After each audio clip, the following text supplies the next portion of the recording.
کوئی عیب نکال کے جو چھپا ہوا تھا خامن کی نظر میں وہ نکال کے بتا دیا کہ تیری بیوی یہ کام بھی کرتی ہے،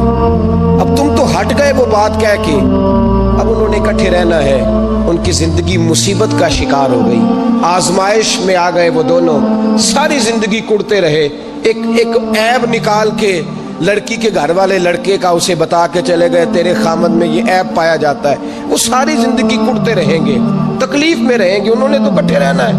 بتانے والا چلا گیا، میرے رسول کریم صلی اللہ علیہ وسلم فرماتے ہیں لعنتی ہے وہ شخص، لعنتی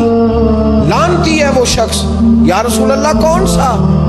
فرمایا جو بیوی کو مرد کے خلاف اکساتا ہے اور مرد کو بیوی کے خلاف اکساتا ہے، وہ لعنتی ہے، ملعون ہے، رحمت الہی سے دور ہے وہ شخص۔ انہیں قریب کرنے کی کوشش کر، تو ان کے اندر محبت پیدا کرنے کی کوشش کر۔ میرے نبی کریم علیہ الصلوۃ والسلام نے جب حضرت سیدہ فاطمہ الزہرا رضی اللہ تعالی عنہا اور جناب سیدنا علی المرتضیٰ رضی اللہ تعالی عنہ کی شادی کی، نبی پاک نے دونوں کے سر جوڑے اور دونوں کے درمیان محبت کی دعا فرمائی، دونوں کے درمیان محبت کی دعا فرمائی، اور نبی پاک صلی اللہ علیہ وسلم حضرت فاطمہ کے سامنے جناب علی کے فضائل بیان فرماتے،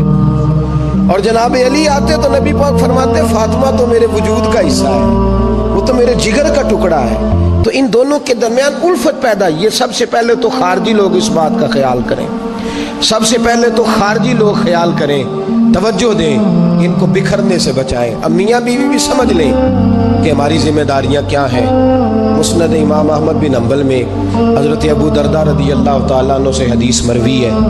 نبی کریم صلی اللہ علیہ وسلم کی بارگاہ میں ایک خاتون نے آ کے عرض کیا یا رسول اللہ صلی اللہ علیہ وسلم مجھے بتلائیے خامن کا حق کیا ہے۔ یہ جو حدیث سنانے لگا ہوں نا، یہ بیٹی کو سنانی ہے، جا کے یہ ٹیلی فون کر کے بہن کو سنانی ہے، صرف بیوی کو سنانے کی نہیں ہوتی یہ چیزیں۔ یہ حدیث بیٹی کو سمجھائیں، بہن کو سمجھائیں، ان لوگوں کو سمجھائیں، تاکہ اور یہ یاد رکھیں خامند کے حقوق، خامند کے حقوق اگر بچی کے گھر والے اسے سکھائیں نا تو اس کی سمجھ میں جلدی آ جائیں گے، اور بیوی کے حقوق اگر خامند کے گھر والے اس کو سمجھائیں تو اس کی سمجھ میں بات جلدی آئے گی، وہ خیر خواہ سمجھتے ہیں اپنے رشتہ داروں۔ یہ والی حدیثیں ان لوگوں کو سنانی چاہیے جن لوگوں کا بچہ ہے یا بچی ہے، متعلقہ آدمی حقوق بیان کرے۔ جب متبادل چیز کسی کے سامنے آتی ہے تو وہ کئی دفعہ سمجھتے ہیں کہ خلوص اس میں پورا نہیں پایا جاتا۔ حضرت ابو درداء رضی اللہ تعالیٰ عنہ فرماتے ہیں ایک خاتون حضور کی بارگاہ میں آئی، عرض کرنے لگی یا رسول اللہ صلی اللہ علیہ وسلم میں نکاح کرنا چاہتی ہوں، شادی کرنا چاہتی ہوں، مجھے بتلائیے خامن کا حق کیا ہے، اگر تو میں ادا کر سکتی ہوں تو میں نکاح کروں، ورنہ میں اس کام سے بچوں۔ میرے نبی کریم علیہ الصلوۃ والسلام نے فرمایا بی بی اگر خامن کے ناک سے ریٹھ نکلے، ریشہ نکلے، پیپ بہے اس کی ناک سے، اور بی بی اپنی زبان سے وہ صاف کر دے تو پھر بھی اس کا حق ادا نہیں ہوتا۔ حضرت ابو درداء کہتے ہیں آنکھ کھول کے اس عورت نے دیکھا تو میرے نبی پاک نے اگلے جملے ارشاد فرمائے، حضور نے فرمایا تو ان باتوں میں حیرت کر رہی ہے، میں اگر خدا کے علاوہ کسی کو سجدے کا حکم دیتا تو میں عورت کو کہتا اپنے خامد کو سجدہ کرے، میں اس کو کہتا یہ کام کرے۔ میرے رسول کریم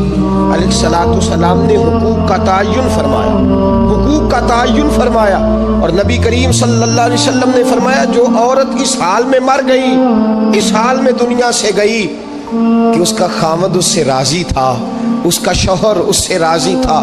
اس کا گھر والا اس سے مطمئن تھا، میرے نبی پاک فرماتے ہیں جب دنیا سے جائے گی تو رب کریم جنت کا دروازہ کھول کے فوراً ہی جنت میں داخل فرما دے گا، اس کو بغیر روک ٹوک جنت دے دی جائے گی۔ شرط یہ ہے کہ وہ جب دنیا سے جائے تو اس حال میں جائے کہ اس کا خامد اس سے شکوے نہ کرتی پھرے، شکایتیں نہ کرتی پھرے، شکایتیں نہ کرے۔ ہمارے زمانے میں شکایتیں ہوتی ہیں، اور خواتین عورتیں اس بات کو سمجھتی نہیں کہ اللہ نے جو میرے نصیب میں رکھا تھا اور جو خامد رب نے میرے لیے پسند کیا تھا وہ اللہ نے مجھے عطا فرما دیا ہے۔ وہ شکوے کرتی ہیں، شکایات کرتی ہیں، اور دوسری عورتوں کو سامنے رکھ کے وہ فلاں کے حصے میں یہ چیز آئی، فلاں کے حصے میں یہ چیز آئی، فلاں کا خامد یوں کرتا ہے، شکوہ کرتی ہیں۔ میرے رسول پاک علیہ السلام نے فرمایا عورتیں کثرت سے جہنم میں جائیں گی، کثرت سے۔ تو ایک صحابی رو پڑے، ایک حدیث میں لفظ یہ ہے رو پڑے، عرض کرنے لگے یا رسول اللہ وہ ہماری مائیں بھی ہیں، بیٹیاں بھی ہیں، بہنیں بھی، حضور جہنم میں جائیں گی؟ نبی پاک صلی اللہ علیہ وسلم نے فرمایا ایک تو وہ عیب جوئی کرتی ہیں، غیبتیں کرتی ہیں، دوسرا رب کا شکر ادا نہیں کرتی، اور تیسرا فرمایا اپنے خامن کا بھی شکریہ ادا نہیں کرتی، بات بات پہ نہ شکری کرتی ہیں، بات بات پہ نہ شکری کرتی، اس سبب سے جہنم میں جائیں۔ عورت کے حقوق کا تعین فرمایا، اور ساتھ ہی میرے رسول پاک علیہ السلام نے مرد کی طرف توجہ فرمائی، اور کیا خوبصورت لفظ ارشاد فرمائے، فرمایا تم میں ہر آدمی اپنے آپ کو اچھا سمجھتا اور اچھا کہتا ہے، ہر آدمی کہتا ہے، لیکن کوئی اگر مجھے آ کے پوچھے گا کہ محبوب آپ کی امت میں اچھا کون ہے، تو حضور فرماتے ہیں میں اسے اچھا سمجھوں گا جو اپنے گھر والوں کے حق میں اچھا ہے، جو اپنی بیوی خیرکم لأہلہ، تم میں سے بہترین وہ ہے جو اپنے گھر والوں کے لیے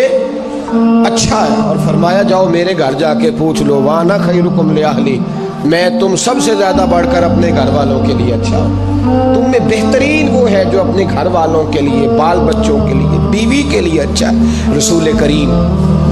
علیہ السلام نے خامد کو حکم دیا اور ارشاد فرمایا کہ عورت ٹیڑھی لکڑی ہے، بیچاری کو اللہ نے عقل پوری نہیں دی۔ ایک بچہ چھوٹا ہوتا ہے، ہمیں پتہ ہوتا ہے کہ اس کا شعور پورا نہیں، اگر کوئی غلطی کرے تو کیا اسے نکال دیا جاتا ہے گھر سے؟ بولے چھوٹا بچہ ہے، وہ کئی دفعہ بڑا نقصان کر دیتا ہے، آپ کیا کہتے ہیں؟ اسے مارتے ہیں، کلاڑی لے آتے ہیں اس کے لیے؟ اس طرح کرنا چاہیے، اس کے ابے کو بلا لینا چاہیے، بےزتی کرنی چاہیے پنچایت میں بٹھا کے کہ یہ غلطی کی ہے تیرے بچے نے۔ بھئی دادا یہ کام کرتا ہے؟ بولے نا، کیوں نہیں کرتا؟ وہ کہتا ہے ہمارا بچہ نہ سمجھ ہے، اپنا پوتا ہے، ہمارا اپنا ہے، اگر ہم اس کا بات نکالیں گے تو بڑا کام غلط ہو جائے۔ لیکن وہی ابا جی جب بہو کوئی غلطی کر بیٹھتی ہے تو پنچایت بلاتے ہیں، لوگوں کے سامنے معاذ اللہ تعالیٰ بڑی کڑوی کسیلی باتیں کرتے ہیں، ایسی باتیں کرتے ہیں کہ جو ان کی بیٹی کے بارے میں کہی جائے تو وہ کبھی پسند نہ کریں، اتنے سخت جملے کہے جاتے ہیں، بیٹی والے کو رسوا کیا جاتا ہے۔ میرے نبی کریم علیہ السلام نے فرمایا یہ ٹیڑھی لکڑی ہے، بیچاری کو اللہ تبارک و تعالیٰ نے اپنی حکمت کے تحت عقل عطا فرمائی ہے، تم اگر چاہو گے سیدھی کرنا تو یہ ٹوٹ جائے گی۔